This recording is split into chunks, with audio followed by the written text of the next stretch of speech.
ഇന്നൊരു എക്സസൈസ് നിങ്ങൾക്ക് തരികയാണ്, എല്ലാവരും ചെയ്യണം. അപ്പം നമുക്ക് മനസ്സിലാക്കാൻ പറ്റും എത്ര കണ്ട് ദരിദ്രരാണ് നമ്മളെന്ന്. ഒരു വെള്ള പേപ്പർ പേനൊക്കെ എടുക്കണം. എന്നിട്ട് എൻ്റെ ആത്മീയ ശീലങ്ങൾ തലക്കെട്ട്. പ്രഭാതത്തിൽ എഴുന്നേറ്റ് ഞാൻ എന്ത് ചെയ്യുന്നു?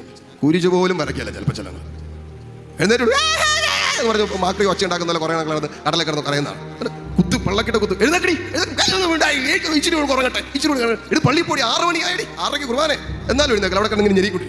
പ്രഭാതത്തിൽ എഴുന്നേറ്റ് ദൈവത്തെ വിളിക്കുന്നവന് ജ്ഞാനം കിട്ടുമെന്നാണ് വചനം പറയുന്നത്. ജ്ഞാനം. അപ്പം ഇത്തിരി ജ്ഞാനമൊക്കെ തലക്കകത്ത് കിട്ടണമെങ്കിൽ പ്രഭാതത്തിൽ എഴുന്നേക്കാനും കൂടി നമ്മൾ പഠിക്കണം. ഇച്ചിരി നേരത്തേക്ക് എഴുന്നേക്കണം.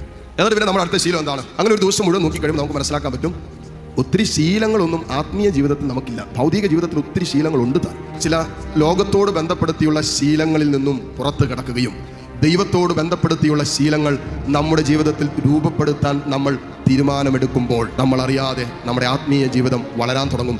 നമ്മുടെ ആന്തരിക ആത്മീയ മനുഷ്യൻ ശക്തി പ്രാപിക്കാൻ തുടങ്ങും.